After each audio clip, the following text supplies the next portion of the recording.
இப்ப என்ன நடந்துருச்சு? எதுக்கு இந்த இழிப்பு? எதுக்கு இந்த டாட்டா, பாய் பாய்? டெல்லிக்கு போய் ஏதாவது நீட்டுக்கு ஏதாவது விலக்கு வாங்கிட்டு வந்துட்டீங்களா? நீட்டா? அதுனா? இல்ல தமிழ்நாட்டுக்கு வர வேண்டிய இந்த கல்வி நிதி இருக்கே, அத ஏதாவது டெல்லியில பேசி கீசி வாங்கிட்டு வந்துட்டீங்களா? கல்வி நிதி வரலையான்னு? கல்வின்னு ஒண்ணு இருக்காது தெரியுமா? சரி அதான் அத அது விடுங்க. இந்த மீனவர் பிரச்சனை இருக்கு அப்படின்னு நீங்க தானே பேசுனீங்க. அதுக்கு ஏதாவது பேசி தீர்வு வாங்கிட்டு வந்துட்டீங்களா? மீனவருக்கு பிரச்சனை இருக்கிறதே எங்களுக்கு போம்போதாம்மா எழுதி குடுப்பாங்க. எழுதி குடுத்ததாம்மா வாசிக்க முடியும். நாங்க வந்து சிபிஐ என்கொயரிய முடிச்சுட்டோம். இனிமேல் சிபிஐ என்கொயரி எங்களுக்கு கிடையாது. நாங்க ஜாலியா இருக்கோம். அதனால கை காட்டுறோம். சிபிஐ என்கொயரி எதுக்கு போனீங்க? 41 பேர்த்த சாவடிச்சதுக்கு தான். நியாயமா 41 பேர் செத்ததுக்கு தலையில முக்காடு போட்டு வரணும். வெட்கப்படணும். அத விட்டுட்டு ஈன்னு பல்ல காமிச்சுட்டு எனக்கு இன்னொரு டவுட் என்ன அப்படின்னு பார்த்தீங்கன்னா, நீங்க உள்ள வந்து சிபிஐ விசாரணையில இருந்தீங்க. வெளிய இப்படி ஒரு செட்டப் இருக்குன்னு உங்களுக்கு எப்படி தெரியும்? கரெக்ட்டா ஓப்பன் பண்ணி கையெல்லாம் அமிச்சுட்டு வரீங்களா? எப்படி அது? அதெல்லாம் டைரக்டரோட வேலை. தலைக்கு ரூ. 50வா? டெல்லி வரைக்கும் போறாங்கல்ல. தலைக்கு ரூ. 100. ஓஹோ! சாப்பாடு செலவு, போக்குவரத்து செலவெல்லாம் சேர்த்து க க கட்டியிருக்கீங்க. ரொட்டி, ம். சாயா எல்லாம் குடுத்து நாங்க ஒரு 100 பேர்த்த கூட்டிருக்கோம். அதாவது டெல்லிக்கு நைட்டோட நைட்டா போய் கூட்டணி வச்சுட்டு வந்த எடப்பாடியே, ஐயோ! இது நம்ம வந்து வெட்கப்பட வேண்டிய விஷயம் அப்படின்னு கர்ச்சீஃப மூடிட்டு வெளிய வந்தாரு. அந்த மனுஷனே தேவலாம் போல இருக்கு. வெட்கமே இல்லாம 41 பேர் செத்ததுக்கு விசாரணைக்கு ஒண்ணு சிபிஐ கூப்பிட்டுட்டு இருக்கு. அதுவும் 3வது தடவ கூப்பிட்டுருக்கு. அது விசாரணைக்கு போயிட்டு வெளிய வெட்கமே இல்லாம சிரிச்சுட்டு வரியே.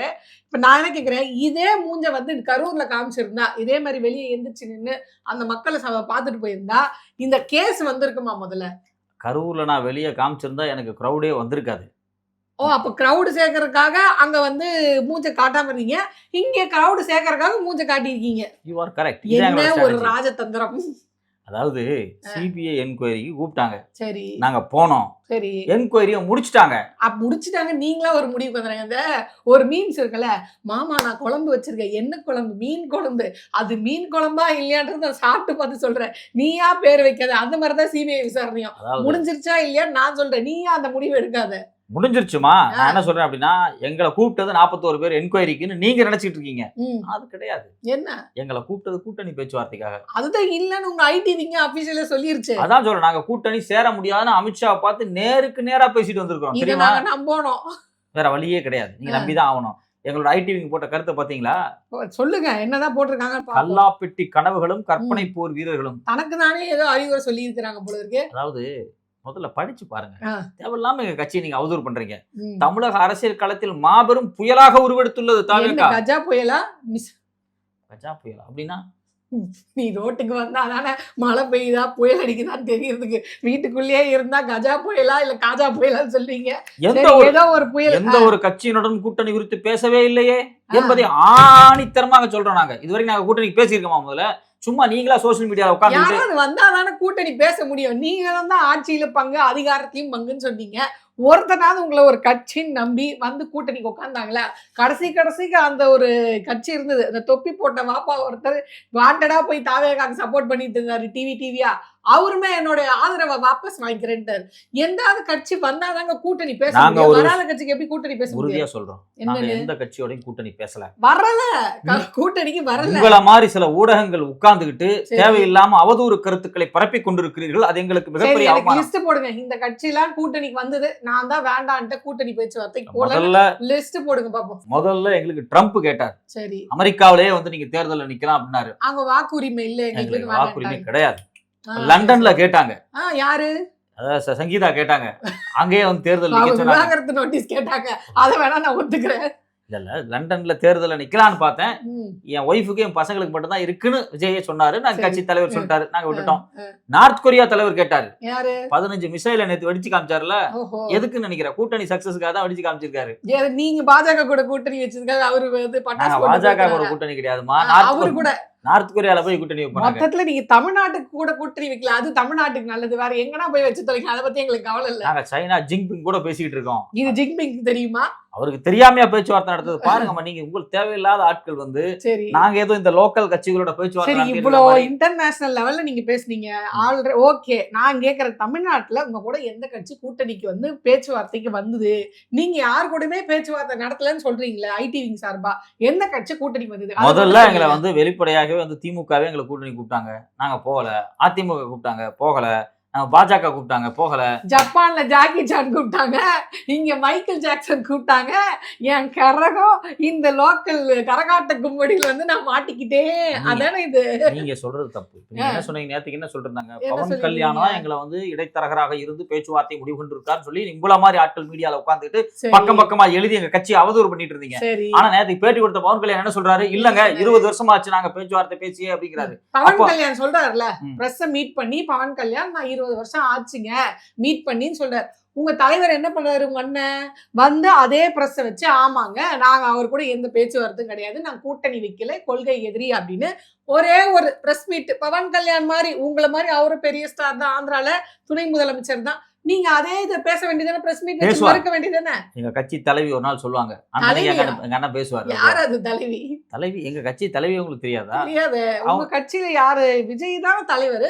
சிபிஐ என்கொயரிக்கு 2 நாளைக்கு முன்னாடி டெல்லி போனாங்கல்ல. ஓ, அந்த மீம்ஸ் நான் கூட பார்த்தேன். சிகப்பு காய் முன்னாடி போகுது, பின்னாடியே கருப்பு காய் போகுதே, சரியில்லையே.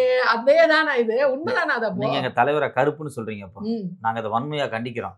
நீங்க விஷயத்துக்கு வாங்க. அவர் கருப்பு சிவப்பு அது அதுக்கப்புறம் பார்த்துப்போம். அப்ப அது உண்மைதானா? திரிஷா தான் அந்த கட்சியை வழி நடத்துறாங்களா, இல்ல விஜய் வழி நடத்துறாங்களா? கட்சி முழுக்க விஜய் கட்டுப்பாடு, விஜய் திரிஷா கட்டுப்பாடு, திருசா கட்டுப்பாடு, திருசா குருமூர்த்தி கட்டுப்பாடு, ஓ, குருமூர்த்தி ஆமா, ஆமா. அமித்ஷா கட்டுப்பாடு. அவருக்கு என்னன்னா, இந்த படத்துல சொல்லுவார்ல விவேக், நான் ஒரு மாமா பட்டம் வாங்குறதுக்காக முயற்சி பண்ணிட்டு இருக்கேன் அப்படின்னு. அந்த மாதிரி குருமூர்த்திக்கு அவ குரூப்ல இருந்து ஏற்கனவே ஒரு அவா இருந்து போயிட்டா முதலமைச்சராக. அதுக்கப்புறம் எங்க குரூப்ல இருந்து ஒரு அவா வந்து முதலமைச்சராக உட்கார முடியல. அதனால இப்போதைக்கு நம்மளுடைய மாமியை வந்து முதலமைச்சரா ஆக்கிட்டோம்னா என்னுடைய ஜென்ம சாபல்யம் தீர்ந்து போயிடும். அதனால எப்படியாவது விஜய கண்ட்ரோல் எடுத்து திருசம்மாவை வந்து ஒரு காலத்துல சின்னம்மாவா, சஞ்சய்க்கு சின்னம்மா, அது வேற, நம்மளுக்கெல்லாம் சின்னம்மா திருசா அப்படின்னு நினைக்கும் போதுதான் தலைவலியா இருக்கு. மீண்டும் அதே பழைய ஸ்கிரிப்டை அரங்கேற்ற நினைப்பது வேடிக்கையாக இருக்கிறது. தன்மானத்தை விற்று சில கல்லாப்பெட்டி முதலாளிகளின் லாபத்திற்காக செய்திகளை சமைத்து சில தன்மானத்தை பத்தி நீங்க பேசக்கூடாது, புரியுதா? தாவேகா தன்மானம் மானம் இதை பத்திலாம் பேசவே கூடாது, சரியா? நீங்க வந்து அடுத்தவங்களை சொல்லக்கூடாது. தம்பி, உங்க தாத்தா காலத்து கற்பனை கதையெல்லாம் சினிமா திரைக்கதை வேணுமானாலும் பயன்படுத்திக்கலாம். ஆனா அரசியலுக்கு நீ அது எடுபடாது. ஒரு விஷயத்தை தெளிவா சொல்றோம். எங்கள்கிட்ட விர்ச்சுவல் வாரியர்ஸ் இருக்காங்க. உங்ககிட்ட விர்ச்சுவல் வாரியர்ஸ் மட்டும் தான் இருக்கிறாங்க. இறங்கி விட்டோம் தாங்க மாட்டீங்க யாரும். ஆல்ரெடி நீங்க வந்து அரசியல் பண்றதே சோசியல் மீடியால மட்டும்தான். நீங்க அங்க மட்டும்தான் வந்து எல்லாமே பேசுவீங்க, களத்துக்கு வர மாட்டீங்க, போராட்டத்துல குதிக்க மாட்டீங்க. ஏதாவது வந்து இந்த விஷயத்துல வாயை திறந்தோம்னா இது 2 சமூகத்துல இருந்தும் நம்மளுக்கு வந்து ஓட்டு விழாம போயிடும் அப்படின்னு தெரிஞ்சா அதை பத்தி பேச மாட்டீங்க. உதாரணத்துக்கு கவினோட பிரச்சனை எடுத்துக்கலாம், திருப்பரங்குன்ற பிரச்சனை எடுத்துக்கலாம். அது இஸ்லாமியரே ஓட்டு பாதிக்கும், இந்துக்களோட ஓட்டு பாதிக்கும் அப்படின்ட்டு அப்ப வாய் திறக்க மாட்டீங்க. வேற ஏதாவது பிரச்சனை கேட்க ஆள் இல்லைன்னா உடனே அதை கையில எடுத்துக்கிட்டு பாருங்க நாங்க நியாயம் கேட்க வந்திருக்கோம் அப்படின்ற மாதிரி நியாயம் கேட்க வந்துருவீங்க. நீங்க கேட்ட எல்லா கேள்விகளுக்கும் விடை இருக்கு. என்ன விட சொல்லுங்க? ஜனநாயகம் ரிலீஸ் ஆகட்டும், அதுக்கப்புறம் நாங்க பாத்துக்கிறோம். தேர்தல் தேதி அறிவிச்சிட்டாங்க தெரியுமா? இனிமே பொலிட்டிக்கல் சம்பந்தமான எந்த படத்தையும் ரிலீஸ் பண்ண முடியாது. ஜனநாயகம் அவ்வளவுதான், தோண்டி குழியை போட்டு புதைச்சிட வேண்டியதுதான். தேர்தல் ரிலீஸ் பண்ணிட்டாங்களா? ஓ, அதுவே தெரியாதா? எங்க நீங்க கட்சிக்கு வந்து எலெக்ஷன்ல நிக்க போறீங்க. அம்மா, அது மத்த கட்சிக்கா இருக்கும், எங்களுக்கு தேர்தல் தேதி தனியா இருக்கும். எல்லா கட்சிக்கும் ஒரேதான். தமிழ்நாடு முழுக்க நடக்க போறது ஒரே தேர்தல், ஒரே கட்டமாக நடத்த போகிறார்கள். ஒரு சமயம் தான் தேர்தல் நடக்கும், அதுலயும் உங்க கட்சி வந்துதான் ஆகணும். நீங்க வேணா அந்த ஆப்பிரிக்கா, அமெரிக்கா, அதுக்கப்புறம் எங்கது நார்த் கொரியா, சைனால எல்லாம் கூட்டணி வச்சீங்களா?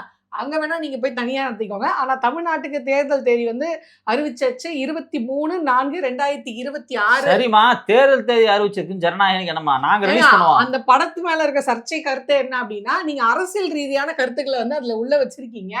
சோ இது இப்போ வந்து ஒரு கட்சி தலைவரோட படம். நீங்க வந்து இப்ப வெறும் நடிகர் கிடையாது, கட்சி தலைவராக இருக்கிற போது அவருடைய பிரச்சாரமாக இந்த படம் இனிமே வந்து இருக்க பாலிடிக்ஸ் பேசும்.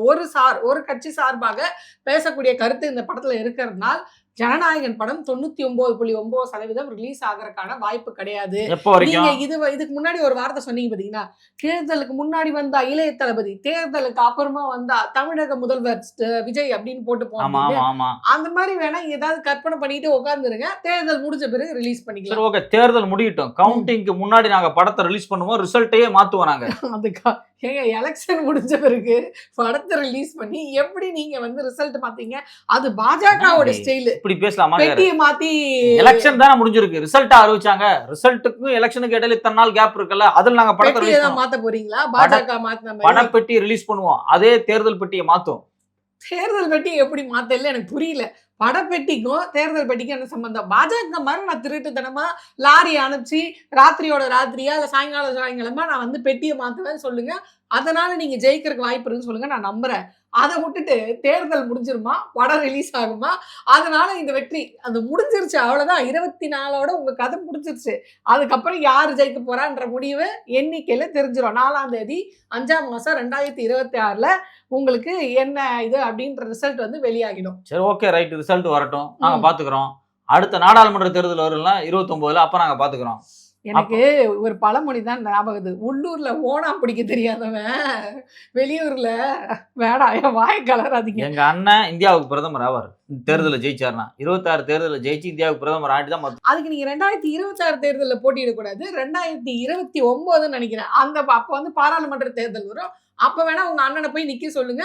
ஓட்டு போட்டு முதல்வராக முடியாதவர் பிரதமர், அது பிரதமர் ஆகணும்னா எத்தனை எம்பிங்கள் வந்து உங்களை தேர்ந்தெடுக்கணும், எவ்வளவு தூரம் நீங்க இதுவாகணும் தெரியுமா? முதல்ல தேசிய லெவல்ல இருக்க கட்சிகள் மட்டும்தான் அது சாத்தியம். 234 எம்பில 234 நாங்க ஜெயிச்சு வர்றோம். சட்டமன்ற தொகுதி தான் 234. பாராளுமன்ற தொகுதி எவ்வளவு தெரியுமா? அது வேறையான. ஐயோ கடவுளே. இப்ப எம்எல்ஏ வேற எம்பி வேறையா? ஆமாங்க ஐயா. அதெல்லாம் எங்க கட்சியில சொல்லி தரலமா. எங்க கட்சியில வந்து ஃபர்ஸ்ட் உங்க கட்சியில வரப்போற தேர்தலுக்கு அந்த இவிஎம் மிஷின்ல என்ன சின்னம், என்னது இவிஎம் மிஷினா? ஆமா, அது என்னது? அதுவே தெரியாதா? மிஷின் இருக்கும், பட்டன் இருக்கும், பட்டனுக்கு நேரா உங்களுடைய சின்னம் இருக்கும். அந்த சின்னத்துல போய் நீங்க பிரஸ் பண்ணணும். அப்புறம் ஓட்டு விழுகும். இதெல்லாம் வந்து ட்ரைனிங் எடுத்துக்கோங்க. ஓட்டி போடுவது எப்படி அப்படின்ற ட்ரைனிங் எடுத்துக்கோங்க. அதுக்கப்புறம் வந்து நீங்க வந்து போகலாம், பிரதமர் ஆகலாம். நான் என்ன நினைச்சேன், புக் மை ஷோலயே போய் ஓட்டு போடலாம்னு பார்த்தேன். அப்படி ஏதாவது வதந்தி பரப்பிடாங்க. தேர்தல் அன்னைக்கு வீட்டுக்குள்ளே இருந்து அண்ணன் ஒர்க் ஃப்ரம் ஹோம், நம்மளும் ஒர்க் ஃப்ரம் ஹோம்ட்டு வீட்டுல இருந்தே ஓட்டு போடுறதா ஏதோ ஒரு ஆப்ல போட போறோம்னு நினைச்சிட்டு வீட்டுல உட்காந்து போறீங்க. இவ்வளவு நாளா நான் புக் மை ஷோல தாங்க எங்க அண்ணனை பார்த்தேன். இந்த ஓட்டு நான் புக் மை ஷோல தான் போட போறேன். அப்படியே பாருங்க, கடைசி வரை நீங்களும் புக் மை ஷோலயே உங்க அண்ணனை பார்த்துட்டு. புக் மை ஷோல விசில் சின்ன வரும்ல? வரும். நீங்க நீங்க வீட்டுல இருந்தே அண்ணனை பாருங்க. கடைசி வரைக்கும் அது மட்டும் தான் நடக்கும். இந்த மாதிரி ஏதாவது பண்ணீங்கன்னா தயவு செய்து தேர்தல்னா என்ன, ஓட்டு போடுறதுனா என்ன, அதுக்கு என்ன ஸ்லிப் வாங்கணும், இன்னும் வந்து பூத் ஏஜென்ட், அதுக்கப்புறமா இன்னும் 234 தொகுதிக்கு வந்து வேட்பாளர் போடணும். இவ்வளோ வேலை இருக்கு. அதை விட்டுட்டு இப்படி தற்குறித்தனமா ஏதாவது பேசிட்டு தெரியக்கூடாது. விர்ச்சுவல் வாரியர்ஸை வச்சு மிரட்டுறோம், விசுவல் வாரியர்ஸை வச்சு மிரட்டுறோம். மிரட்டுற வேலைலாம் இனி ஆகாது. அவங்க தேர்தல் நோக்கி ஓட ஆரம்பிச்சிட்டோம். அவங்க கட்சியோடைய இதை காப்பாற்றி ஆகணுன்றதுக்காக களத்துல இறங்கி வேலை செஞ்சுட்டு இருக்காங்க. இதுல உதயநிதி ஸ்டாலின் வேற, இனி நம்ம ஜெயிக்கிறது மட்டும்தான் வேலை. வேலை களத்துல வேலை செய்யறத திமுக காரனை அடிச்சுக்கிறதுக்கு ஆள் இல்லைன்னு நீங்க வந்து காட்டணும் அப்படின்னு உத்தரவு போடாத குறைய அவர் பேசிட்டு இருக்காங்க. ஸோ அவங்களாம் இறங்கினாங்க களத்துல. அதிமுக இப்பதான் தொகுதி பங்கீட பண்ண போகுது. அவருக்கு எடப்பாடிக்கு என்ன முடிவு போட்டோம்னா எப்படி நம்ம ஜெயிக்க போறது இல்லை. இதுக்கு எதுக்கு களத்துல இறங்கி வேலை பார்க்கணும், நான் வேலை செஞ்சு இவர் எதுக்கு நான் வந்து பாஜகவை இங்க கொண்டு வந்து எதிர்கட்சி தலைவரை உட்கார வைக்கணும், எக்கேட கெட்டு போங்க அப்படின்ற மாதிரி அந்த முடிவு பண்ணிட்டாரு. இப்ப இதுல இவங்க மட்டும் தான் நான் டாக்டர் ஆயிடுவேன் வசந்தராஜா எம்பிபிஎஸ்ல சொல்லுவாங்களே, அந்த மாதிரி நான் சிஎம் ஆயிடுவேன் நீங்க தான் வந்து பெணாத்திட்டு இருக்கீங்க. அந்த பெணாத்திர வேலைன்னா ஏதோ ஓரளவுக்கு ஒரு 4-5 சீட்டாக ஜெயிக்கணும்னா களத்தில் இறங்கி வேலை பார்க்கணும். விர்ச்சுவல் வாரியர்ஸை மட்டும் நம்பி நீங்கள் வேலைக்கு ஆகாது. களத்தில் இறங்குங்க, வேலை செய்யுங்க. தேர்தல் நெருங்கிச்சு, இன்னமும் சோசியல் மீடியாவில் உட்காந்துட்டு விளையாட்டு காமிச்சிட்டு இருந்தீங்கன்னா வேலைக்கு ஆகாது. நீங்கள் தாவேக்காவை அண்டர் எஸ்டிமேட் பண்ணுறீங்க. எங்கள் கையில் ஒரு டேப் இருக்குது, எங்கள் கையில் ஒரு ஃபோன் இருக்குது, நாங்கள் விர்ச்சுவல் வாரியர்ஸை வச்சிருக்கிறோம். அதே டேப் அதே ஃபோனில் உங்கள் அண்ணனை சிஎம் ஆக்கி இப்படியே கடைசி வரையும் சோசியல் மீடியாவிலே உட்காந்துருங்க. அதுக்கு மட்டும் தான் யூஸ் ஆகும். நாங்கள் போராட்டமே சோசியல் மீடியாவில் தான் பண்ணிட்டு இருக்கோம். அப்போ நீங்கள் ஆட்சியும் சோசியல் மீடியாலே பண்ணிக்கோங்க. இங்கே வராதிங்க, சட்டமன்றத்துக்கு வராதிங்க, மக்கள் ஓட்டு போட மாட்டாங்க. எங்களோட சிபிஐ கேஸ் என்னோட முடிஞ்சிருச்சுமா? அதை நீங்க முடிவு பண்ணாதீங்க. நான் திருப்பி சொல்றேன், அதை நீங்க முடிவு பண்ணாதீங்க. இன்னும் தீர்ப்பு வெளியாகவில்லை. அது இன்னும் அந்த விசாரணை முடிஞ்சு இன்னும் நீதிமன்றத்துக்கு அந்த அறிக்கை போய் சமர்ப்பிக்கப்படணும். அப்புறம் தான் அது வந்து முடிவாச்சு. அதாவது டிடிவி ரெட்டலைக்க எத்தனையோ கோடி கொடுத்து மாட்டிக்கிட்டாரு தெரியுமா? அந்த கேஸே இத்தனை வருஷம் கழிச்சு இப்ப எடுத்து யூஸ் பண்ணிட்டு இருக்காங்க பாஜக. இந்த கேஸ் எல்லாம் விடுவாங்களா? அல்வா மாதிரி கையில வச்சுட்டு இன்னும் எத்தனை வருஷம் இழுத்தடிப்பாங்க தெரியுமா? பாஜகலாம் வந்து ஒன் என்ட்ரி மாதிரி, ஒன் வே மாதிரி, ஒரு வாட்டி கேஸ் போடதான் தெரியும். அதை முடிச்சு வைக்கிறது அவங்களுக்கு தெரியாது. எப்ப வேணுமோ அப்பெல்லாம் தூசி தட்டிப்பாங்க. நாங்க பாக்குறோம். இனிமேல் நாங்க படத்தை ரிலீஸ் பண்ணி இந்த தேர்தலில் ஜெயிச்சு காமிக்கிறோம். இதே மாதிரி ஒரு டிஸ்கஷனை நீங்க வந்து கண்ணீர் விட்டு நீங்க தேர்தல் ரிசல்ட் வந்த அன்னைக்கு போட்டு பேசுவீங்க. அன்னைக்கு நான் உட்காந்து உங்கள்கிட்ட வந்து ஆர்கியூ பண்ண பாருங்க. இவ்வளோ நேரம் பேசியும் மறுபடியும் நாங்க வந்து பாக்குறோம். விர்ச்சுவல் வாரியர்ஸ், போனு, சோசியல் மீடியான்னு நீங்க பேசிட்டு இருக்கீங்க, ஜனநாயக படம் பேசிட்டு இருக்கீங்கன்னா ஒன்றும் பண்ண முடியாது. எங்க கட்சி ஜெயிச்சிருச்சுங்க. பார்க்கலாம், பாக்குறேங்க, பார்த்துக்குவாங்க.